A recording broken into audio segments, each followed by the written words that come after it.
Well, hey guys, Caleb here with Worship Leader Coaching. Something we've been wanting to do here for a long time is conduct some interviews with different worship leaders.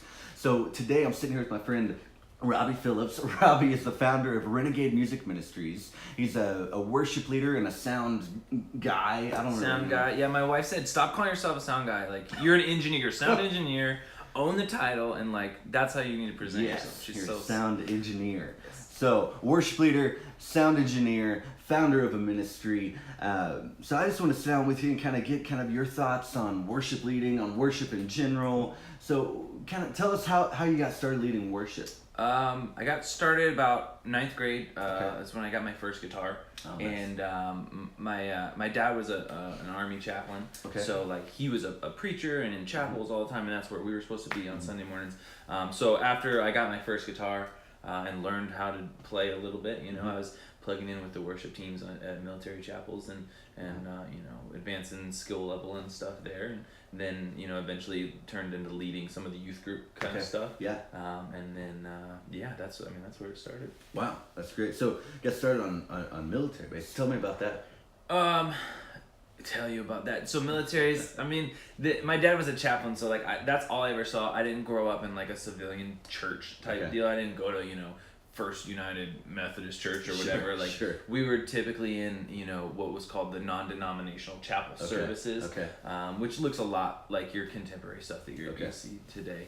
But it was all military families and military members. So that's that's where we got started, and that's what led to our Renegade Mission, really, because that just became something, a calling on my heart to minister to military communities. Well, what's that all about? Tell us about Renegade. So Renegade Music Ministries is the tagline is like, we bring quality worship experiences to military communities, and it's just a way that we can bless the military community and give back to them and kind of promote community within their community. Sure. And just share with them and bless them with typically an evening of worship and sometimes some educational stuff and worship leading. Gotcha. Coaching. Yeah. What's some of that educational stuff look like? The educational stuff. So we partnered with a group. So we started out in Hawaii. I got a call to go out to Hawaii, and I got plugged in with a military chapel there, and eventually became the worship leader there for 2 different services in Hawaii. So doing that is where I kind of found the need for some of this excellence in worship kind of thing.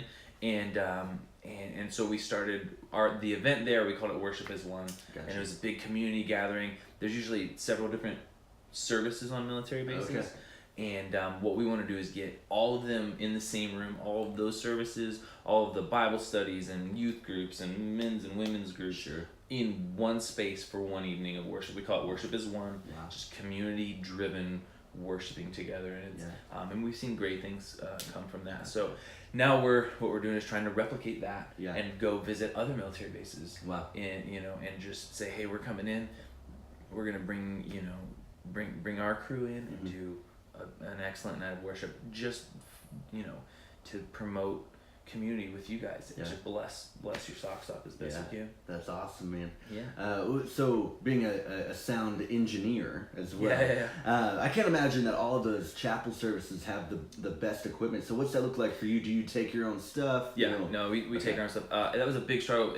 When I was in Hawaii, I was dealing with chapels that like hadn't updated their stuff in a long time. Speakers from the 80s, analog boards with broken faders and channels, and and microphones that you just why do you have these microphones? I got you. So that was when I like started diving into gear, like what could help our service. Like what do we need to advance what we're doing, and so I did a lot of research and a lot of like Googling and YouTubing different things, and then started educating myself on that stuff. And so now we have, knowing all that and knowing what most chapels have, we've built a system for ourselves that we can take and just say, hey, show me an outlet, show me where I can get power from, and we're gonna handle everything else. That's awesome. We'll bring our board, our speakers, and all our instruments and stuff, and like just give us the room for the day, and we'll be ready to go at 7 o'clock or whatever. Wow, Yeah. that's awesome. So it sounds like it's benefited you a lot to know sound as a worship leader. Yeah, I think you have to know